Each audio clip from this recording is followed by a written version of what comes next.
Atos capítulo 8, verso 1.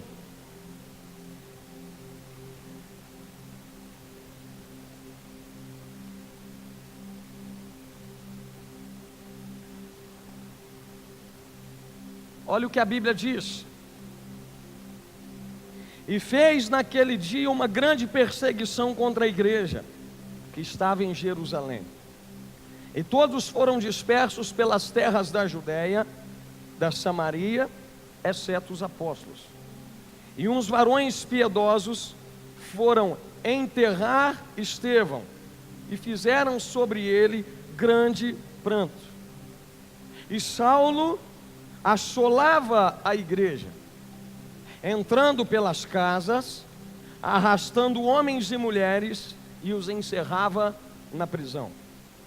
Mas os que andavam dispersos iam por toda parte, anunciando a palavra.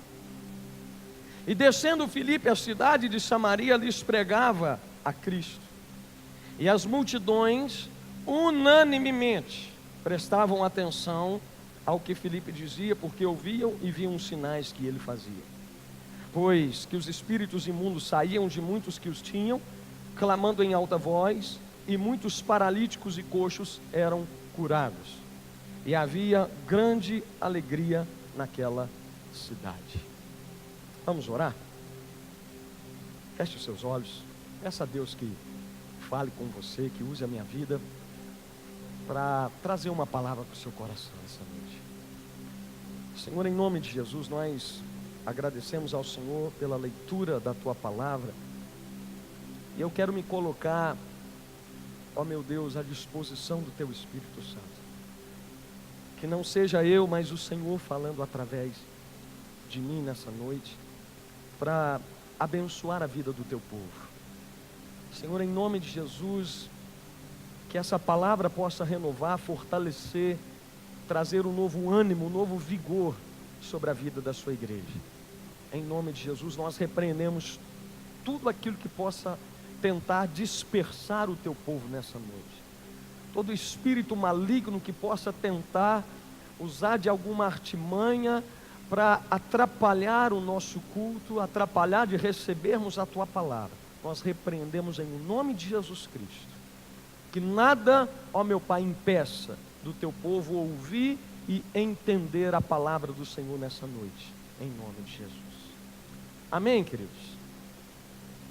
Meus irmãos, a igreja primitiva, nós temos falado aos domingos, além de eles serem um exemplo para nós de comunhão, de temor, de unidade, esses irmãos também eram exemplos no que se trata em enfrentar tribulações.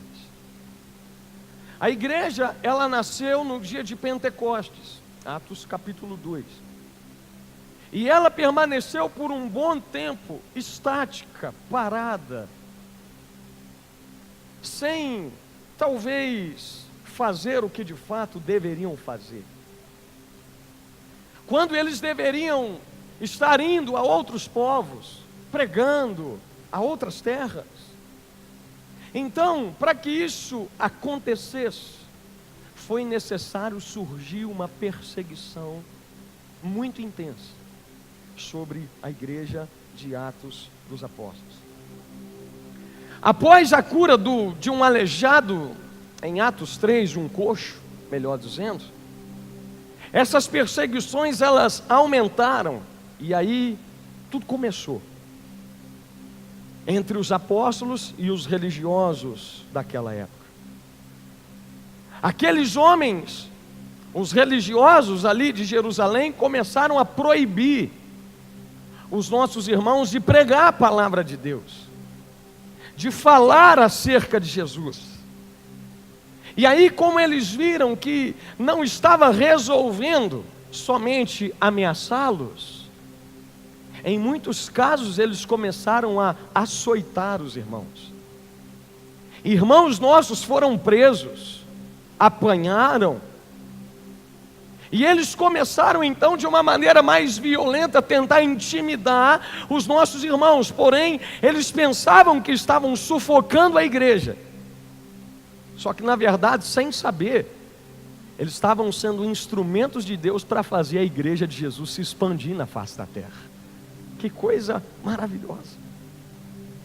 Escuta uma coisa, querido. Ninguém gosta de luta. Ninguém gosta de problema. Ninguém gosta de passar perseguições, dificuldades. Só que se você souber utilizá-las, elas podem colaborar para o seu crescimento e para o crescimento de muita gente que está perto de você. Pode ter certeza disso. A Bíblia mostra e fala acerca de um homem chamado Estevão. Ele foi um dos primeiros a morrer pela causa do Evangelho. Ele foi o primeiro mártir da igreja. Acusado de blasfemar contra Moisés e contra Deus, ele foi levado ao Sinédrio. Começaram então uma série de acusações contra ele, e após ele apresentar a palavra de Deus àquelas pessoas, desde os dias de Abraão até aqueles dias, aqueles homens ficaram enfurecidos e apedrejaram Estevão até a morte. A Bíblia narra isso de Atos 6, versículo 8, até Atos 7, versículo de número 60. A partir daí, querido, a perseguição foi aumentando cada vez mais. O texto que nós lemos diz que os nossos irmãos foram dispersos de Jerusalém, exceto os apóstolos.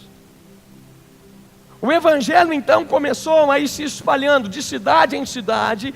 Pessoas começaram a ser salvas, alcançadas, mas ainda era pouco, porque a perseguição não estava nem perto de terminar. Ficaria muito pior. Ficaria muito pior ainda depois de que outros homens passaram a fazer parte dessas perseguições. E estive orando, lendo a respeito disso. A história diz que a perseguição na igreja, ela durou até o 4º século. E houve muitos homens que foram instrumentos de Satanás para perseguir a igreja. Alguns deles, Nero, Domiciano, Trajano. Eu tenho datas aqui, eu não quero me conter nisso, mas eu quero que você entenda. Antonino Pio, Marco Aurélio, foi um dos piores que já houve. Não esse aqui, tá certo, gente? Esse aqui é uma bênção. Mas, querido, na época dele, cristãos foram decapitados. Outros foram lançados às feras, aos leões, nas arenas.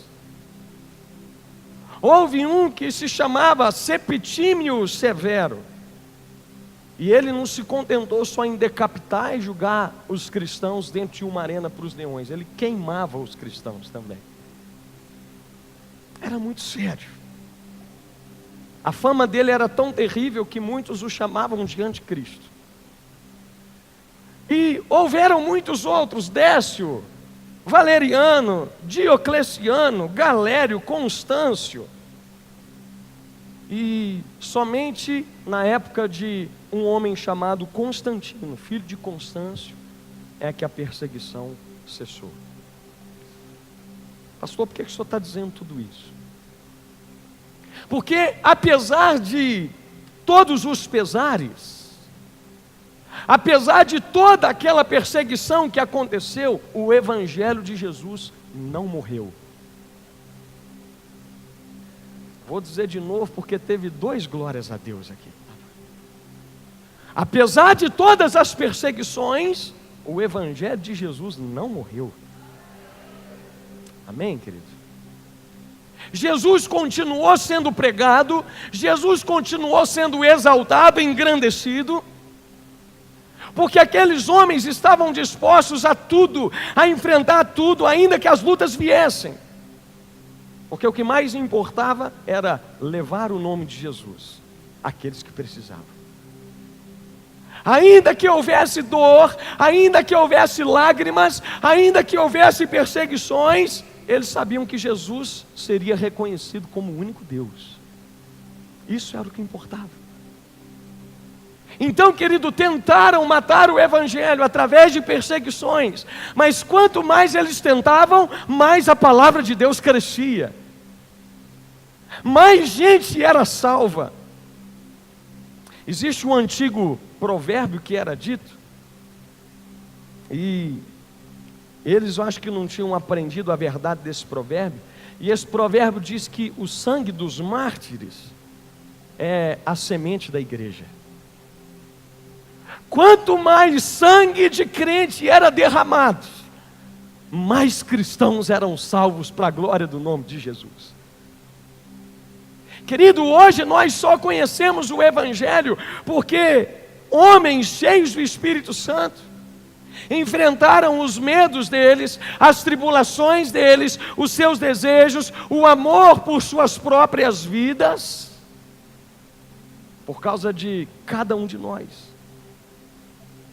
E eles não fizeram isso por obrigação, eles fizeram isso porque amavam a Jesus. Eles tinham tido esse encontro com a palavra e eles queriam repartir, compartilhar com outros a palavra que mudou a vida deles. A palavra mudou sua vida? Amém? Será que você sente o desejo de compartilhá-la com alguém? Querido, as dificuldades não os afastaram de Deus. É claro que eles ficaram assustados, temerosos. Eu acredito que em muitos momentos eles choravam, mas eles não desistiram. Eles não pararam por causa das lutas. E hoje, eu te faço uma pergunta.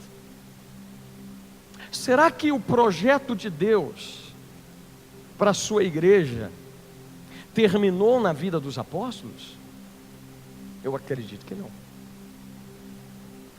Querido, escuta uma coisa: as suas lutas, os seus problemas, as suas dificuldades, o que elas têm matado dentro de você? Sua fé, sua esperança, sua alegria, sua paz, sua vontade de caminhar com Jesus. Querido, lutas, perseguições, problemas podem produzir resultados sobrenaturais na nossa vida. Quanto mais a igreja era perseguida, mais ela crescia, até a ponto de alcançar até mesmo que perseguia os cristãos. E é com ele que nós vamos aprender muito nessa noite.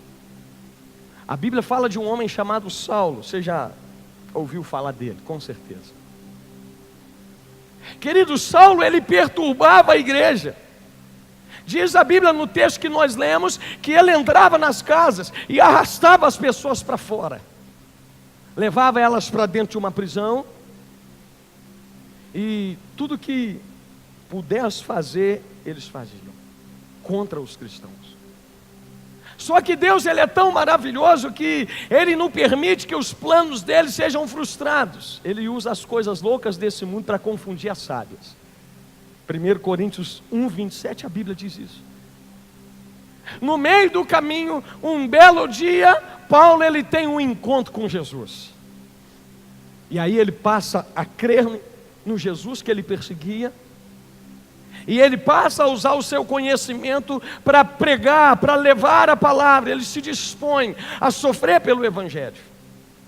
E aí agora o perseguidor, ele se torna perseguido. Saulo foi aquele, e talvez na sua Bíblia está escrito isso, um versículo antes do que nós começamos a ler, que consentiu na morte de Estevão. No dia em que Estevão morreu, colocaram as vestes dele aos pés de Paulo. Mal sabia eles o que eles estavam fazendo. Se eles soubessem quem Paulo se tornaria através daquele ato, eles não tinham feito aquilo.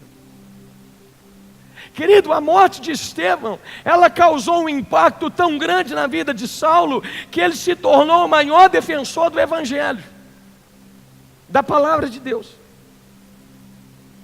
Eu sei, como eu disse, que ninguém gosta de passar por lutas, por problemas.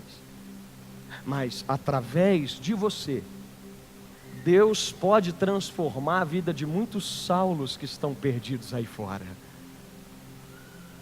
Tem muito Saulo perdido lá fora, que Deus vai usar você para transformar a vida deles.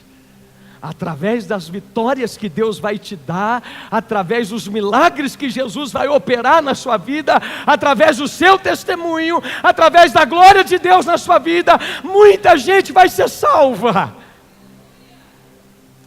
Eu creio nisso. Agora aquele Saulo que perseguia os cristãos, ele passa a pregar, a implantar igrejas. Porém ele também começa a sofrer perseguições, tribulações, dificuldades. E aí ele vem lá em 2 Coríntios, não precisa abrir. Se você quiser anotar, depois em casa você lê. 2 Coríntios 4, verso 13. Paulo ele vem e diz assim, olha: e temos portanto o mesmo espírito de fé, como está escrito, cri por isso falei. Nós cremos também, por isso também falamos, sabendo que o que ressuscitou o Senhor Jesus, nos ressuscitará também por Jesus, e nos apresentará convosco.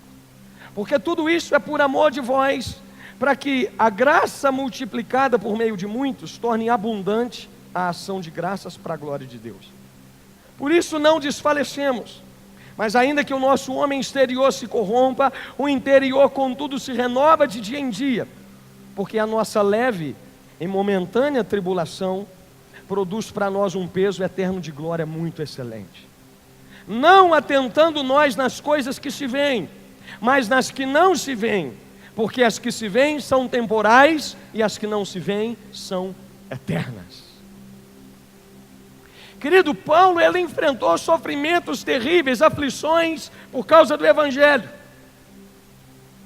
E aí, ele vem e ele diz essa palavra, porque ele sabia que um dia tudo que nós passamos e enfrentamos vai passar.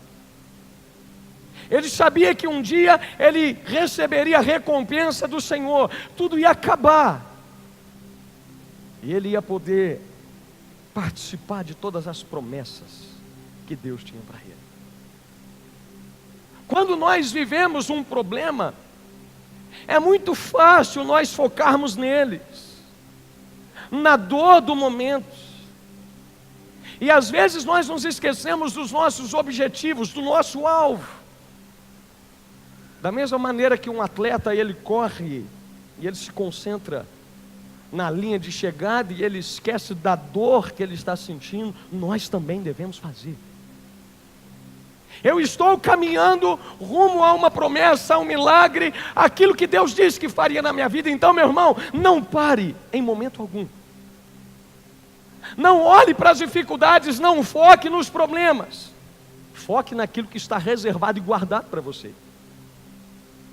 Não importa o que aconteça no meio do caminho, nós estamos indo para um lugar eterno, onde todo sofrimento vai acabar. É para lá que nós vamos. Tem alguém que está indo para lá comigo também? Amém? Aí talvez você diga: pastor, o senhor não sabe o que eu estou passando. O senhor está dizendo isso porque o senhor não sabe o que eu vivo. Querido, tem muita gente que diz assim: é muito fácil falar daquilo que a gente não vive. É fácil dizer o que tem que fazer quando você não está passando pelo mesmo problema. Porém, deixa eu te contar uma coisa. Quem nos trouxe essa palavra aqui foi um dos homens que mais sofreu perseguições por causa do Evangelho. Eu falei aqui alguns dias atrás sobre o espinho da carne de Paulo. Provavelmente ele sofreu de uma enfermidade nos olhos e Deus não curou Paulo. Paulo morreu com aquela enfermidade.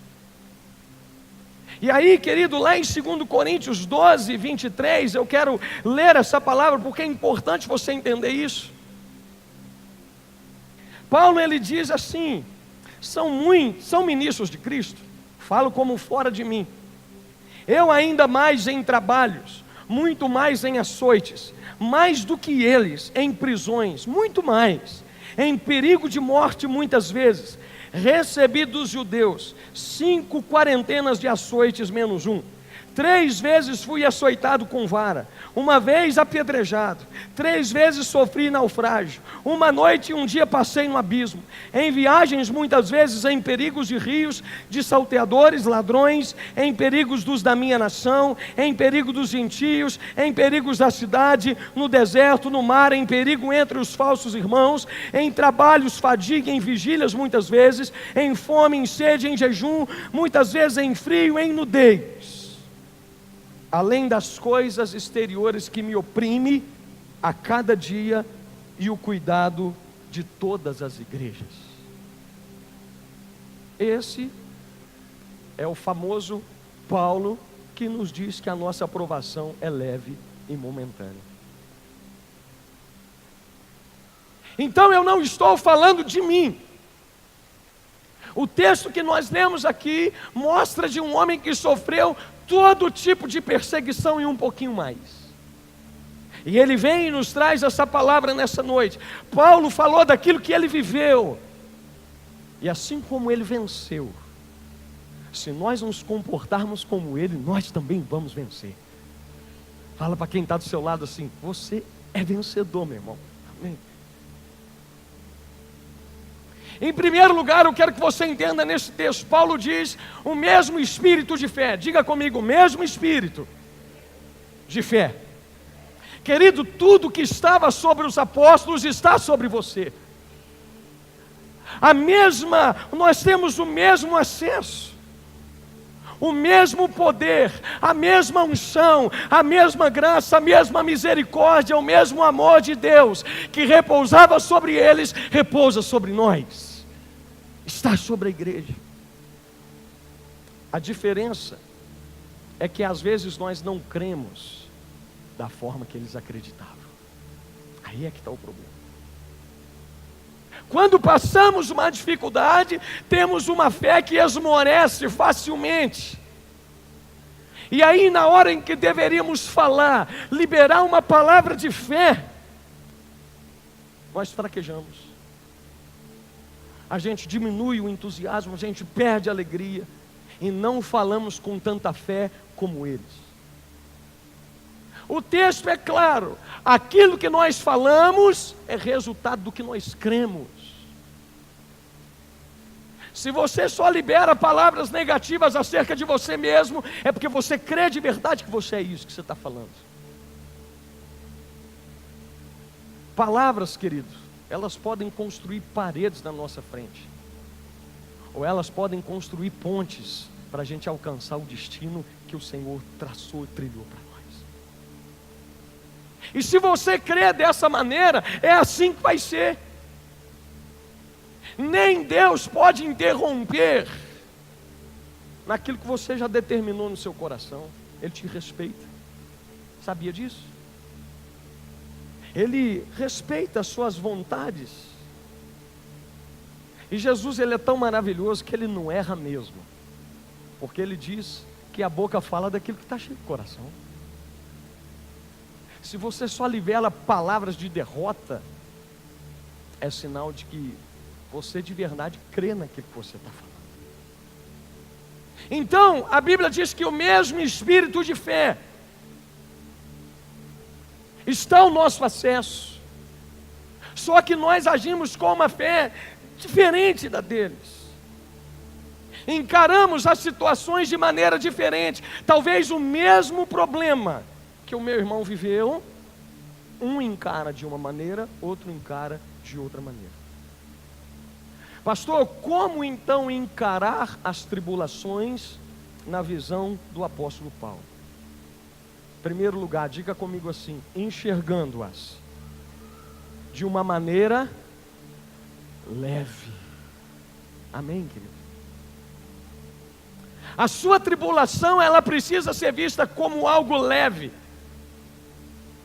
ou seja, algo que você consegue carregar, algo que você consegue suportar. Querido, era assim que os nossos irmãos viam as provas.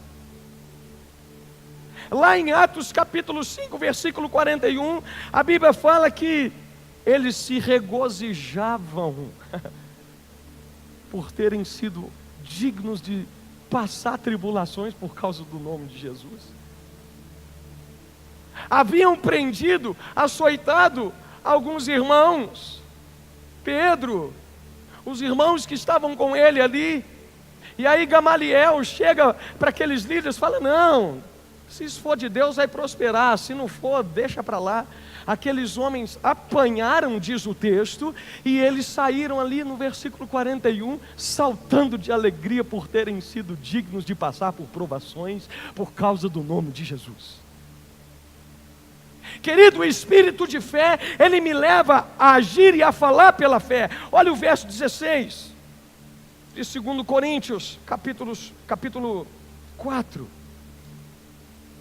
Por isso não desfalecemos, ainda que o nosso homem exterior se corrompa, o interior contudo se renova de dia em dia. Querido, presta atenção uma coisa: por fora nós podemos desmoronar, mas por dentro a palavra te garante que você vai andar renovado, fortalecido, cheio de vigor, cheio do Espírito Santo, porque o mesmo Espírito está sobre a sua vida. Paulo, ele se firmou na sua força interior, nas promessas que vinha do Espírito Santo. O exterior dele estava abalado, mas por dentro havia vida, por dentro havia esperança, por dentro dele havia certeza de que aquilo ia passar, de que ele era vencedor, de que a prova dele era leve, de que ele conseguia suportá-la. Deixa eu te dar um conselho nessa noite, querido: não abandone a sua fé por causa da dor do momento que você está vivendo. É na sua fraqueza que você permite o poder de Deus se manifestar.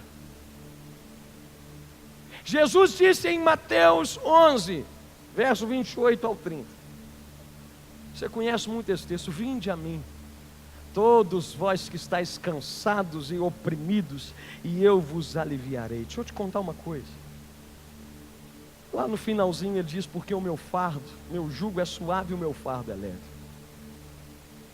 Queridos, sozinho e sem Deus, o seu fardo vai ser pesado, a luta vai ser pesada, porém com Jesus tudo fica leve. Tudo. Se você está vivendo um momento difícil, vá até Ele, Ele te ajuda.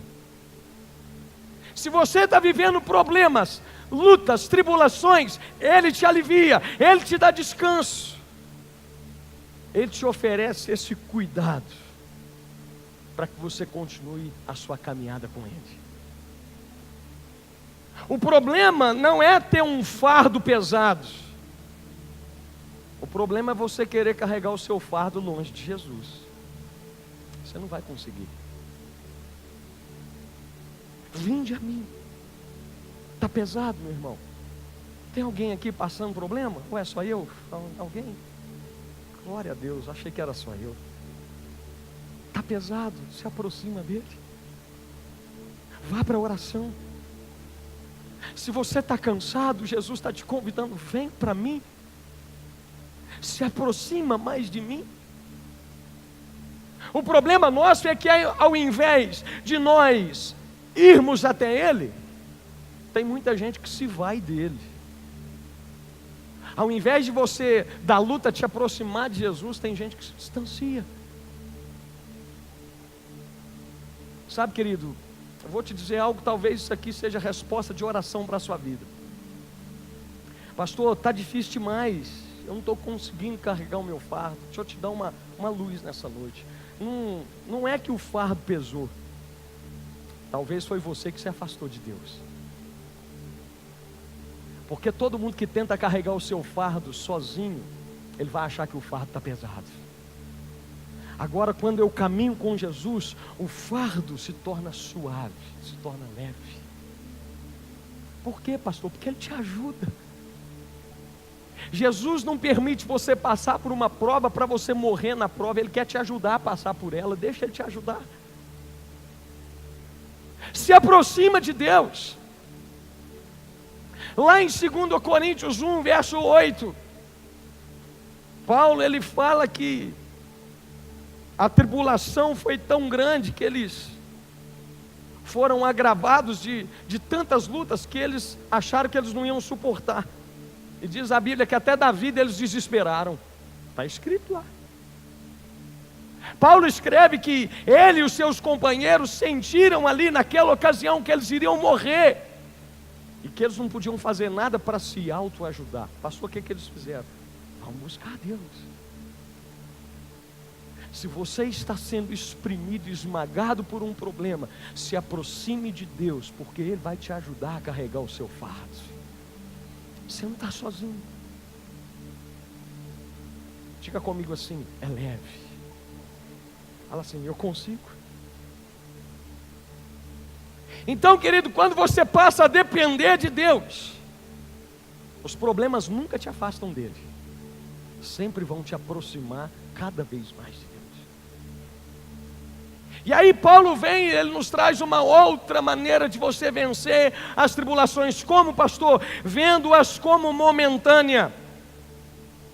Verso 17. Paulo ele já deixa a dica: fica tranquilo, é momentânea. Fala comigo assim: ufa. Fala para quem está do seu lado: vai passar, fica tranquilo. Querido, existe um propósito no seu sofrimento. Talvez eu poderia falar sobre 5 coisas. Pastor, por que eu sofro? Por que eu passo problema? Primeiro, porque o nosso sofrimento, ele nos lembra do sofrimento de Cristo por nós. Segundo lugar, ele nos afasta do orgulho, da soberba. Porque tem muita gente que tem um nariz empinado. É só Deus deixar ele passar por uns probleminhas que ele abaixa a bolinha na hora. Tem muito patrão que trata os empregados como se fosse escravo. Aí sabe o que Deus faz? Puxa o tapetinho dele, ele quebra. Daqui a pouco ele está batendo na porta dos outros pedindo emprego. Toma cuidado com isso.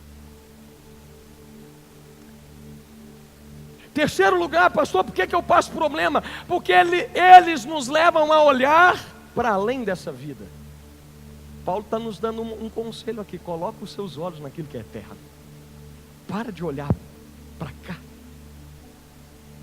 porque as tribulações só vão acabar lá na glória. Então começa a olhar para o seu futuro.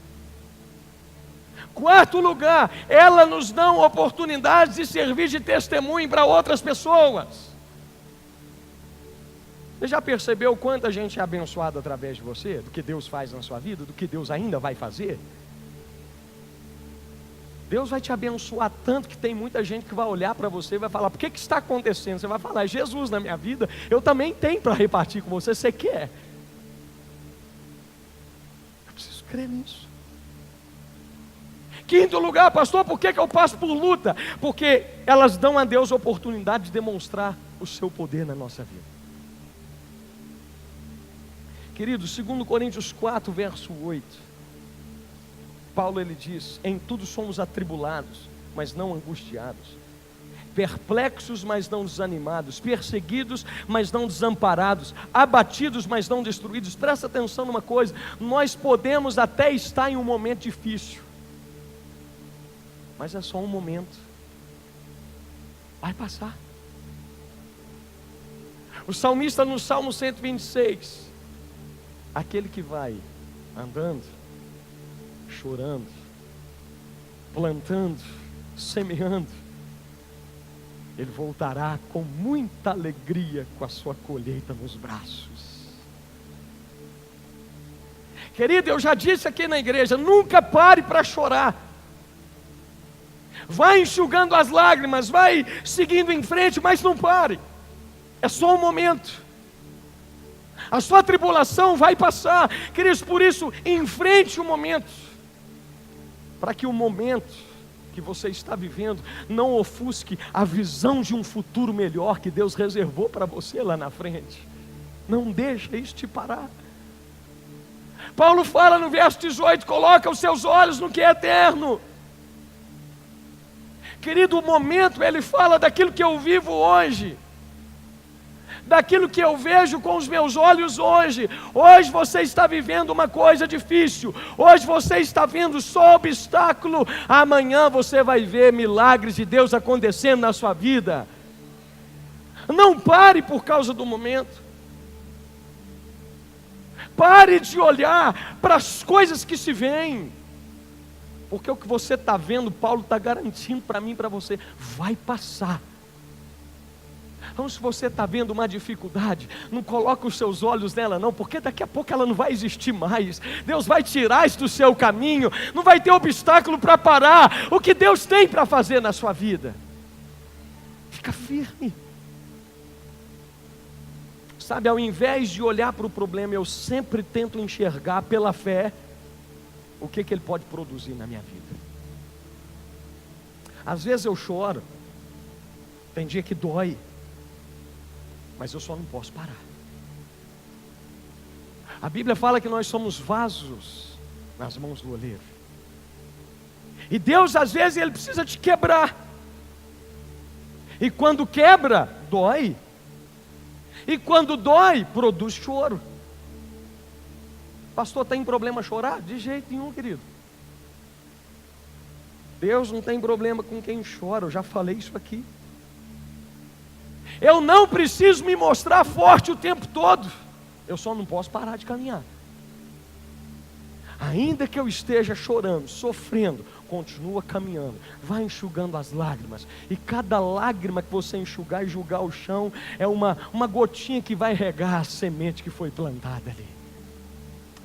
Vai passar. Eu posso chorar porque está doendo, mas isso não quer dizer que a minha dificuldade vai me parar e me impedir de caminhar.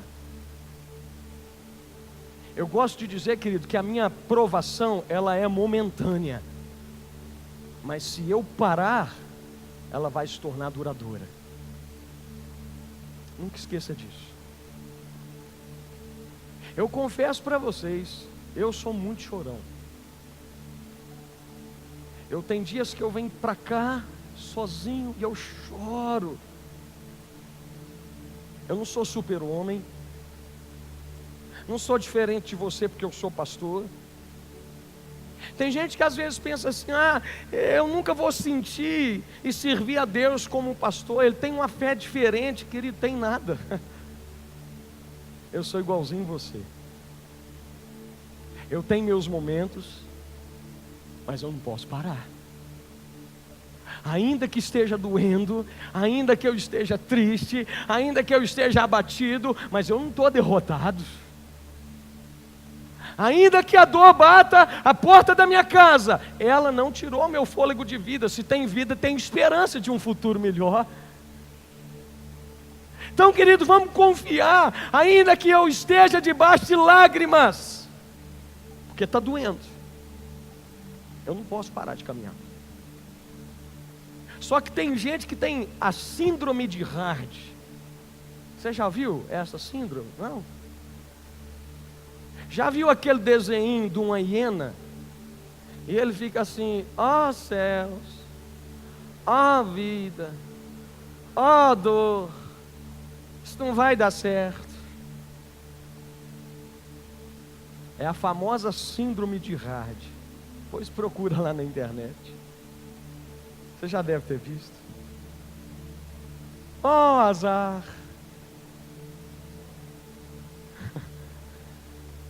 E aí vai. Querido, Deus me deu essa palavra de terça para quarta-feira. E eu estava sentado na cama, minha esposa foi dormir.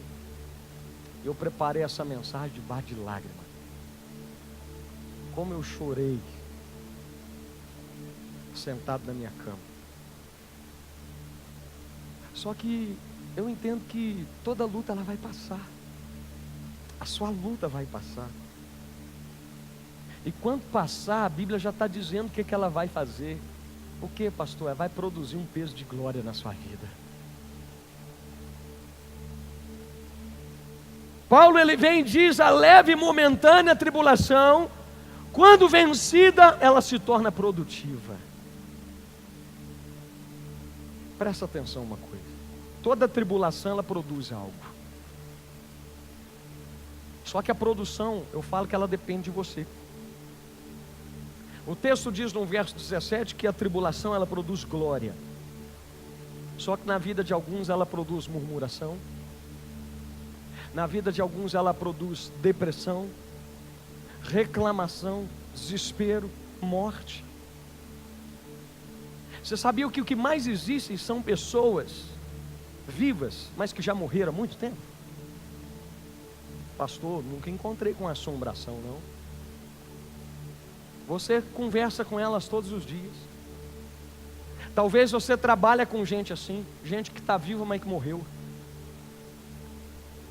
Ou talvez você é essa pessoa. Gente que não tem esperança, gente que só reclama, gente que só murmura, gente que só xinga, gente que só entra em depressão e desespero por qualquer coisa. Querido, de qualquer maneira vai haver uma produção. Porém a produção ela depende do produtor, não de quem fornece a matéria-prima. Como assim, pastor? Deixa eu te dar um exemplo simples. Você pega uns ingredientes e vai preparar um bolo. Se você não souber fazer o bolo, por melhor que sejam os ingredientes, o bolo vai ficar uma porcaria. É verdade ou não é? Se você pegar os melhores ingredientes e pôr na minha mão para eu fazer um bolo, provavelmente você vai comer broa, porque vai ficar horrível. Vai ficar duro, vai ficar sem sabor, eu não sei fazer. Da mesma forma Deus faz conosco. Como assim, pastor? Ele já nos deu uma matéria-prima. Qual é? A fé. A sua fé é a matéria-prima de Deus para você. Porém, se você não souber usá-la, ela não vai produzir o resultado que poderia produzir. Querido, Deus já te deu a sua fé. Agora aprenda a usar para o bolo ficar gostoso, para a sua vida ficar saborosa, para você conseguir tirar lições satisfatórias daquilo que você tem vivido. Querido, a sua vida ela depende da maneira que você aplica a fé diante das lutas. Não depende de mim, depende exclusivamente de você. Paulo ele fala lá em Filipenses 4, 11 e 12 que ele sentia alegria de passar por tribulações. Ele fala, olha, eu já aprendi a viver na abundância, na dificuldade.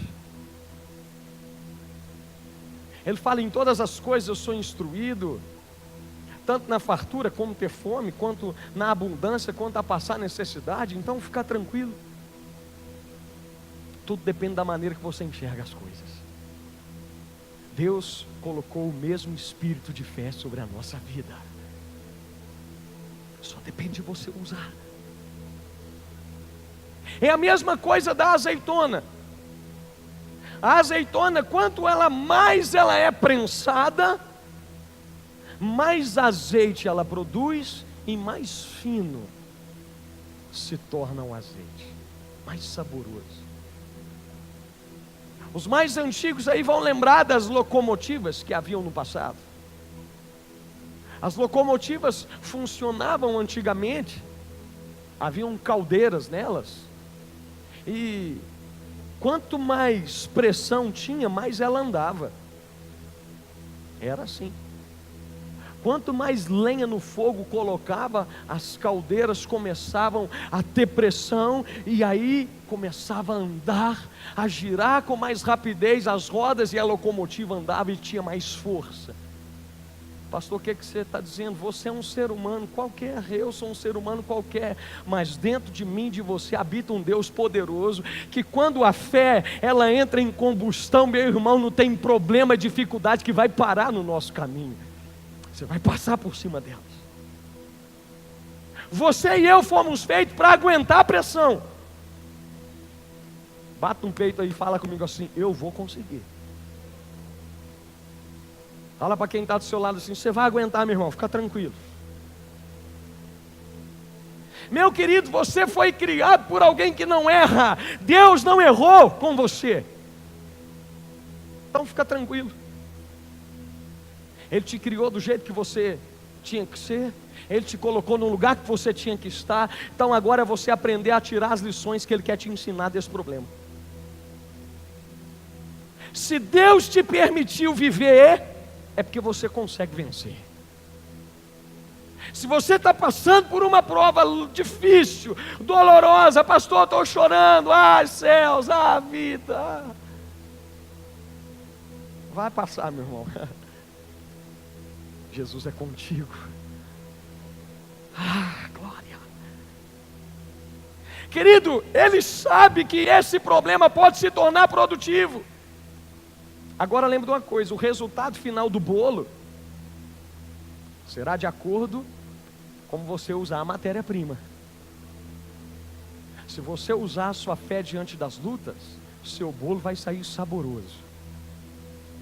Se você esquecer e abandonar a fé por causa da dor do momento, sua vida vai se tornar dolorosa, sem gosto.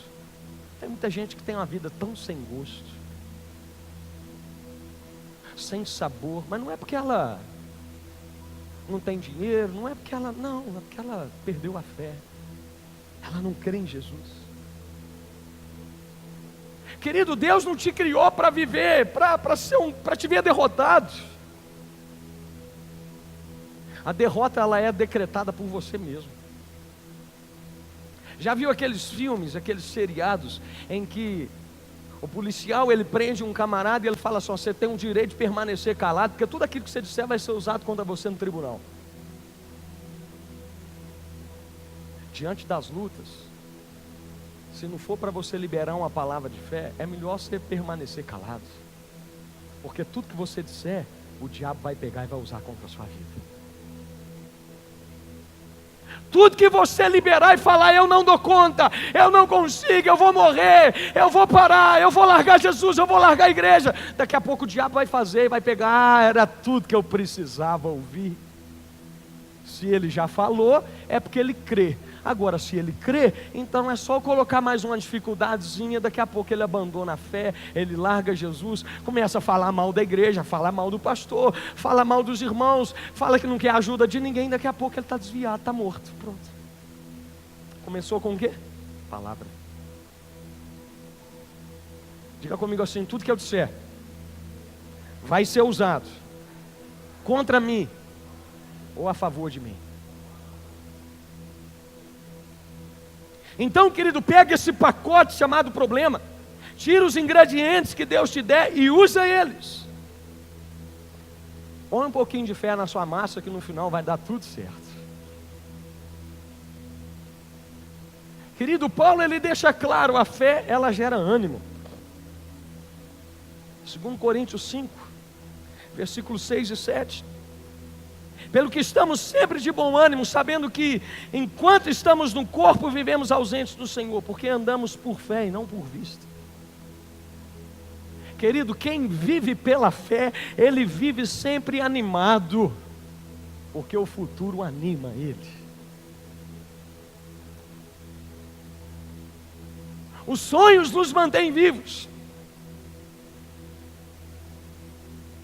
Esses dias eu disse para uma pessoa que nós não envelhecemos porque os nossos sonhos, porque os anos se passaram. Nós envelhecemos porque as nossas lembranças se tornaram maior que os nossos sonhos. Vou dizer de novo: você não fica velho porque a idade chegou. Tem gente aqui de 80, 70, tem uns que estão de cabeça branca, alguns carecas, e tudo mais. Então você não envelhece porque a idade chegou, você envelhece porque as lembranças se tornaram maiores do que os seus sonhos. E toda vez que você deixa de sonhar, de acreditar num futuro melhor de Deus para a sua vida, você começa a morrer. Querido, até o último dia de vida da sua vida, Deus tem milagre para operar na sua vida. Eu acredito que eu posso estar lá morrendo, eu não sei como é que vai ser minha morte.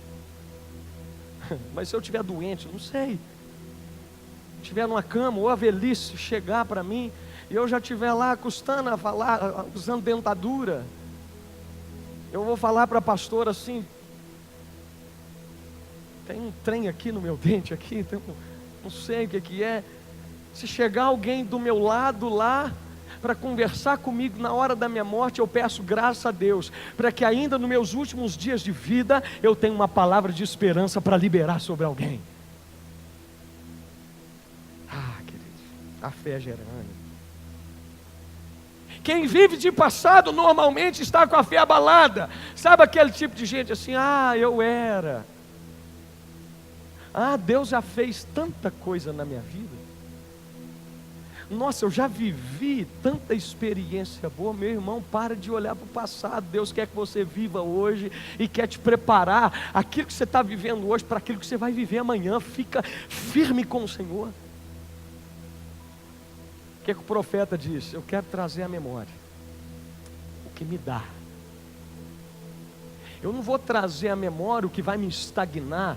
As lembranças não vão me parar. Eu trago à minha memória o que me dá esperança de um futuro melhor.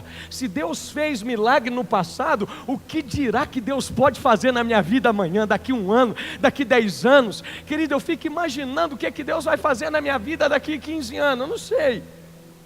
Mas eu acredito que Deus tem muito mais para me dar do que o que eu estou vivendo hoje. Eu acredito que daqui 1 ano, 2 anos, 3 anos, sua família já se converteu, já batizou. Maravilhoso. Viver pela fé, querido, é enxergar sem ver. Então a maneira está em como você olha. Paulo fala que eles estavam contristados, mas sempre alegres. Lá em 2 Coríntios 6, eu não vou ler o texto porque o tempo já está meio apertado. E agora pegaram o hábito de me falar aí, estou caminhando para o final, não sei por que isso. Quinta-feira o Wilson pregando, ele disse, eu estou caminhando para o final. Todo mundo começou a rir, não sei por quê. Mas vamos lá, olha que coisa maravilhosa. Paulo fala que ele era pobre, mas que ele tinha uma grande riqueza. Querido, eu posso não ter nada, mas eu possuo tudo, eu tenho Cristo. Salmo 73, eu amo essa palavra. Asaf, ele começou a se comparar com outras pessoas, e aí ele cobrava de Deus, mas o fulano, ele não é cristão, eu sou crente, e eu estou passando dificuldade, estou passando fome, eu estou passando luta. Ele chega a falar, os meus pés, Deus, estão quase se desviando, eu estou quase abandonando a sua presença. Sabe o que Deus fez? Falou, Asaf, vem cá um pouquinho, entra no santuário. Quando Asaf entrou no santuário e ele chegou na presença de Deus, Deus mostrou para ele o que ia acontecer no futuro daquelas pessoas. E aí Asaf termina o salmo com uma das frases mais lindas, e ele diz assim: a minha carne e o meu coração desfalecem, mas Deus é a fortaleza do meu coração e a minha porção para sempre. Pois eis que os que se alongam de ti perecerão.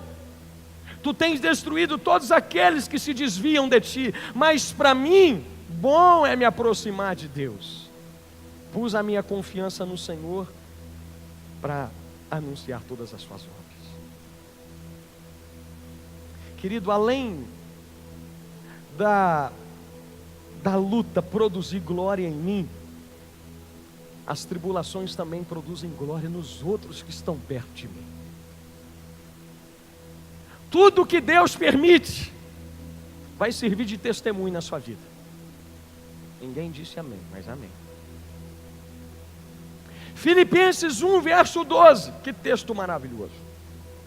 Eu quero, irmãos, que saibais que presta atenção, que as coisas que me aconteceram contribuíram para maior proveito do Evangelho, de maneira que as minhas prisões em Cristo foram manifestas por toda a guarda pretoriana e por todos os demais lugares. E muitos dos irmãos no Senhor, tomando ânimo com as minhas prisões, ousam falar a palavra mais confiadamente, sem temor. Sabe o que Paulo está dizendo? Tudo que eu passei serviu para o Evangelho crescer. Tudo que eu passei serviu para animar alguém que estava desanimado de Jesus. Tudo que eu enfrentei, todas as prisões, serviram para colocar pessoas desanimadas, animadas. Paulo está dizendo que o que importa não era a situação que ele estava passando, era o que a situação que ele estava vivendo podia produzir na vida de alguém. Para de olhar para o que você está vivendo, começa a pensar, fala: Deus, o que o Senhor quer usar essa situação? Na vida de quem que o Senhor vai tocar? Quem que o Senhor vai salvar através da minha vida? O que o Senhor vai fazer? Pastor, por que a minha tribulação produz glória nos outros? Porque a tribulação, ela gera marcas em nós.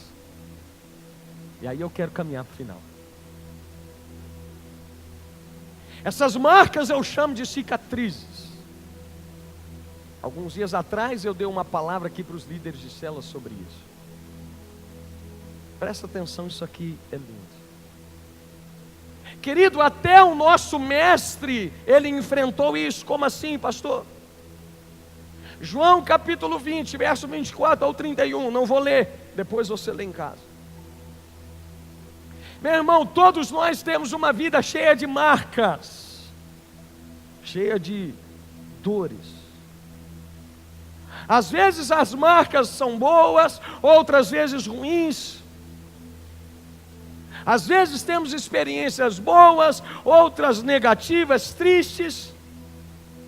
Porém, até mesmo as experiências ruins, elas podem se tornar boas se nós soubermos utilizá-las.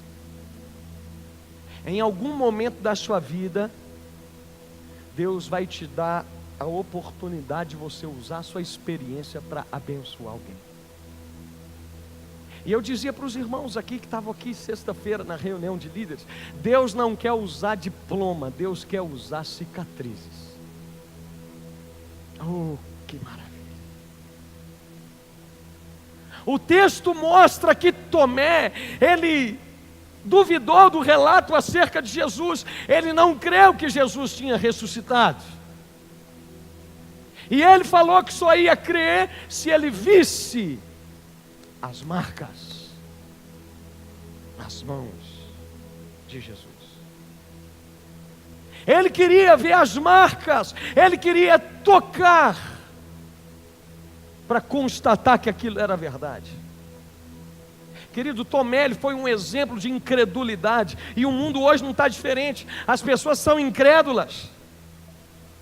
Tem muita gente que você prega para ela, talvez você prega, fala de Jesus, tem muita gente que não aceita, não crê, até que você mostra aquilo que Jesus te fez vencer na vida, que Jesus fez na sua vida. Jesus, ele chega e ele mostra as marcas para Tomé. Ele fala: ô Tomé, põe a mão aqui, você vê que é eu mesmo. Pastor, por que Jesus fez isso? Porque as marcas nas mãos de Jesus mostrava para todo mundo que ele tinha vencido a cruz. As marcas eram um sinal daquilo que ele venceu, daquilo que ele suportou. Pastor, mas cicatriz me remete à dor.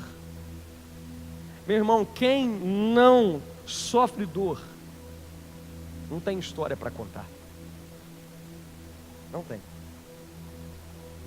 Ninguém gosta de sofrer, mas me mostra na Bíblia alguém que teve uma vida relevante, que não passou por provações. Me mostra na Bíblia alguém que fez coisas extraordinárias para Deus. Queridos, os homens mais usados foram os que mais sofreram. Só que os que mais sofreram também foram os que mais provaram milagres. Não tem problema, se você está sofrendo por Jesus, fica tranquilo. Jesus também vai fazer você provar os maiores milagres da sua vida, muito mais do que muitas outras pessoas ficam aí murmurando, reclamando. Então, querido, use a sua história de dor para trazer cura sobre alguém. A sua dor, ela não é para te entristecer, para te abater. A sua dor tem uma finalidade. O que, pastor? Se tornar uma cicatriz. Porque toda ferida precisa fechar. Toda ferida. O corpo humano, ele foi feito assim. Cortou o dedo hoje, amanhã ele tem que cicatrizar. Se não fecha, tem algo errado. Tem que examinar. Assim somos nós. Talvez você foi ferido por alguém dentro da igreja. Talvez você foi ferido por algum problema. Pode doer, pastor, está doendo, amém, mas tem que fechar. Se não fecha, tem algo errado lá dentro de você. Pastor, por que dentro? Porque toda ferida ela começa a cicatrizar de dentro para fora, não é de fora para dentro. Quando começa de fora para dentro, vai dar uma casca por cima, mas lá dentro está cheio de pus. Tem muita gente dentro da igreja com o coração cheio de pus. Aparenta que está tudo bem, que está cicatrizado, mas quando você arranca a casca, vaza tudo para fora. Triste isso, né? Cheio de gente dentro da igreja, doente espiritualmente, sendo que Jesus tem cura para você. Ele te oferece isso todo dia. O problema é que você não deixa ele arrancar a casca. Para o pus vazar, a casca tem que sair.